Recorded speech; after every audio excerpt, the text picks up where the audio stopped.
Hi guys, it's good to see everybody. I figured I would do one of the dishes from this past week, which was, we got a big win with the carrot cake scone.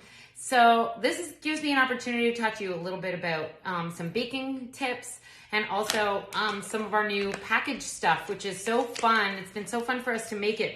So this is it's a spice scone mix, and even though we did a carrot cake scone, I did carrot cake scone for the drag brunch. If you haven't seen episode 4 of Top Chef Canada, check it out. It was pretty hilarious, and the drag queens, of course, were lovely. Love you guys.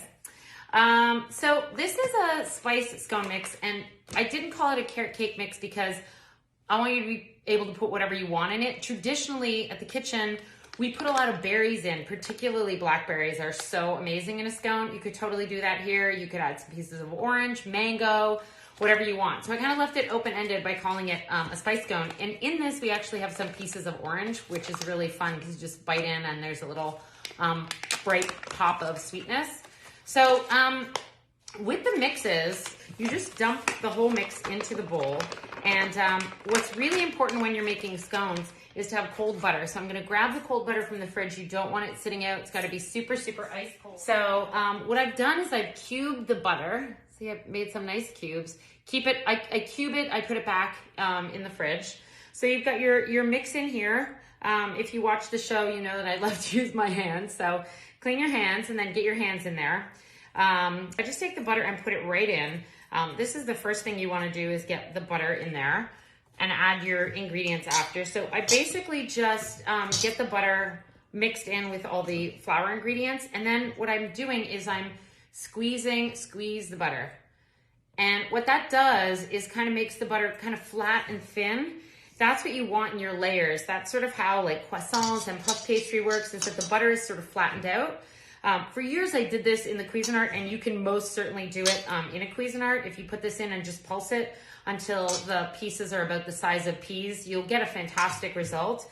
But after a while, I just realized that for some reason this technique, really flattening the butter, worked even better. So usually painstakingly, we make, even if we're making 100 of them, we sort of do it by hand like this. So you see that you're starting to get, like it's starting to kind of get into some crumbles a little bit.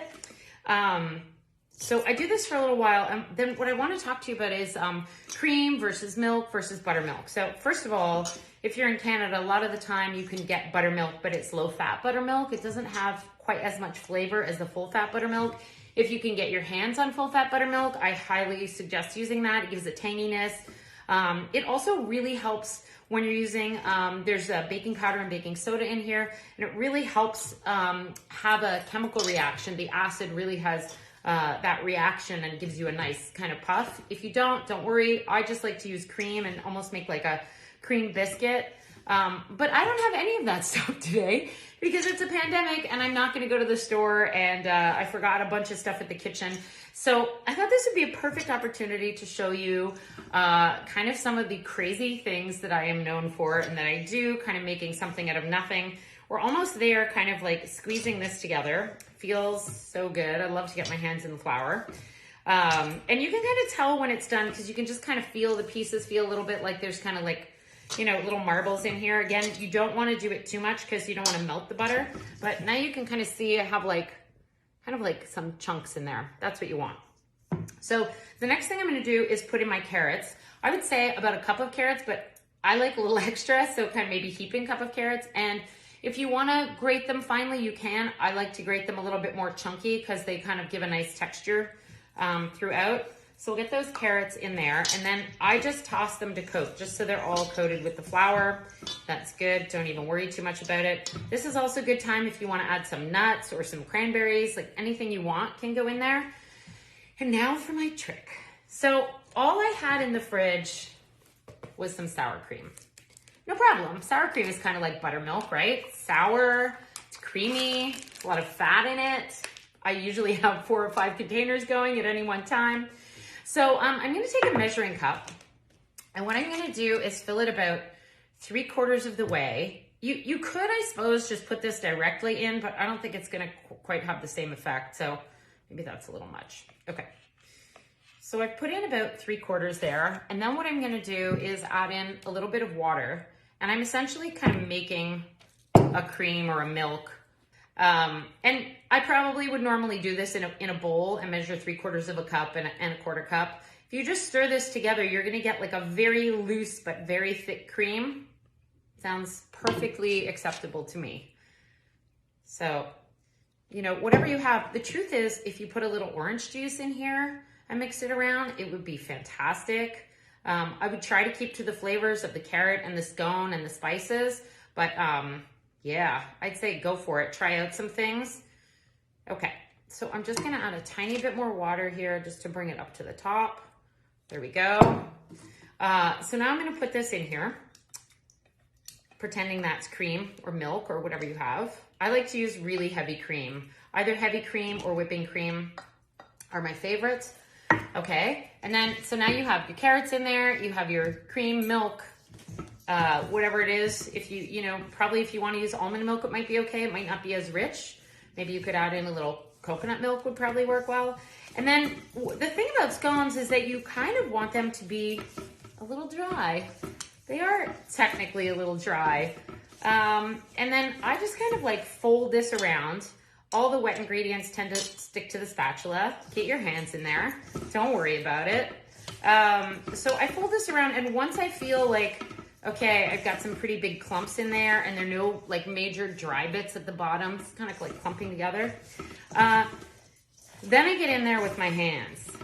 And by the way, on the back of all our packages, you have directions in English and French, tells you everything. Of course, send us an email if something's not on there, but everything you need to know is on the back. So there we go. You've got kind of like, you know, big clumps. So I like to then work it together. I'm kind of kneading it a little bit right in the bowl. It starts to get a little bit sticky, and then it will kind of like get a little bit drier. If you feel like maybe you put in a little too much milk and cream. Oh, by the way, if I use cream, I usually add an extra 2 tablespoons because for some reason when you're doing it with cream, it's not quite enough liquid. With milk and buttermilk and whatever, 1 cup is fine. With this, 1 cup is fine. So it's getting pretty sticky. Don't worry about it. Your hands will recover. But I just keep kind of rotating it because there's still some dry bits at the bottom of the bowl. And these smell amazing. So if there's any kind of dry bits around, I just roll it around, and you can kind of see now it's coming together a little bit more. Knead it. If you feel like, okay, you've gone too far and it's too wet, put a little, you know, pinch of flour in there, maybe a tablespoon. If you feel like it's too wet, this feels a tiny bit wet, but it doesn't really matter. It's gonna taste amazing. It would be a good thing before you start this to preheat your oven at 425. And I like to line a sheet with some parchment. And I always put the rack at the bottom of the oven. You want like a lot of heat to kind of force it up. That will help. And then if you notice that maybe the bottoms are getting a little bit brown, then I kind of move it to the top rack. Depends what you put in here. Sometimes if there's fruit and there's a lot of sugar, it might burn a little bit, but generally you should be okay. Always have a little extra flour on hand. I like to flour my board and hope this doesn't fall over here. Not too much. You don't need too much. So the next trick is that when you're creating like a croissant, you want layers and layers and layers of butter and flour, and that's what gives you all the height and all the different beautiful kind of like leaves in there. So now that I have this here, what I'm going to do is, maybe I'll put a tiny bit of flour on top. I'm gonna press it down, and I always use kind of like the palm of my hand. I'm gonna kind of press it into a disc, and then I like to just fold it over and then press it out again. It doesn't have to be neat or tidy or anything. And then I fold it over again. That's given me kind of 4 layers. Then I'm gonna form it into a disc. You can also form it into kind of like a little rectangle and cut some squares out of it. Those always look super pretty. If we're doing an event that has a lot of food, we might serve small little scones so everyone can have a taste of everything. You don't want it to be too high or they're gonna kind of like topple over a little bit, and you don't want it to stick to the board here. So I would say it's maybe 1 inch and a bit, something like that. That seems good, okay. And then we're gonna cut it into some discs. This feels a little bit warm to me, so what I would do after I cut it into some discs is get it back in the fridge, make sure you have a nice space in there. You can put them kind of close together on a smaller pan, and then when you pull them out, space them out on a bigger pan. It's really warm in here today, so normally I would throw this back in the fridge, but just to show you guys how this goes, I'm really good at cutting things evenly. If you are not, you can kind of like plan it out a little bit more, but because I've made 750,000 scones, I tend to just cut across and then cut across again. So I have 4 and then cut across the cross and cut across the cross. I think the package says it makes 12, but the truth is you could make 6, you could make 24. It depends how big you want them. When we do squares, they're kind of half this size, which is perfect for a brunch. You can see some of the butter layers in there. I don't know if you can see little butter layers in there. Okay, so I always have a pan ready. So here's my pan. Let me just fix this parchment a little bit big. All right, normally these would fit on a big pan, but I didn't have any big pans today. So I'm gonna put them on a small pan. You just don't want them to sit too close to one another because they're gonna spread and look gorgeous. So I usually face them one against the other. This pan will probably fit 6. So if you have a big pan, you can fit all 12. I've done 8 here. They may not totally fit. These are gonna be monster scones, and my neighbors are gonna love these. Okay, so I've got them on the pan like this. I'm just gonna move these guys aside. And now the fun part for some topping on here. I always like to give a little crunch on the top of my scones, and covered in flour. I like to give a lot of crunch on the top of my scones, and normally I would put some really nice coarse sugar on top, but I do not have any. It's all at the kitchen. So, and you might not have any. So granulated sugar works great. Use more than you would think, so you get a really nice crunch, and I just kind of sprinkle it over the top. Just make sure it's even on there, a good like even sprinkle. But what's also fun is to put some something extra that you might have, little nuts lying around. As you guys may have seen, we did this beautiful, I did a beautiful jewel box brownie on Top Chef Canada and won a beautiful prize for it. And it was really fun sharing it with all of you. And now we're shipping the jewel box brownie across Canada. And in the jewel box brownie box is a little bag of jewels, and they smell so good, so nutty. We have candied hazelnuts in here, which we candy at the kitchen, pumpkin seeds, cocoa nibs, and usually there's some orange bits, but there's orange in the scones. So these are all these little bits that we have that are really like, I could just eat this whole thing or put it on anything. So I'm gonna top the scones with this. So I'm always encourage people to get creative. This is a super fun thing to do because it uses up something that you maybe have hanging around. Anybody who knows me knows I don't throw anything away. I'm always keeping little jars of stuff and saying like, that's gonna come in handy, and it always does. So when I was chopping this up the other day, I was like, oh, it's like praline. So basically I'm gonna put the praline on the top here. You don't need to have it stick with anything because as it sort of bakes, this is gonna bake into the top of it. So, all right, there we go. Perfectly covered. So I'll show you guys.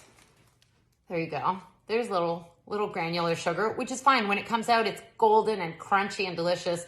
And then some praline ones. So of course I had to pre-bake some so I could show everyone what they turn into. And they're right over here. So these are the crunchy carrot scones. I like to bake them in the oven. I believe it's about 20 minutes or so. And break them open, and lots of carrot inside. And they just smell amazing. There's lots of ginger and cinnamon. So good. To me, this is like, you could have it dessert. You could also have it for breakfast. It's kind of like carrot cake, but not as sweet. It's really, really great.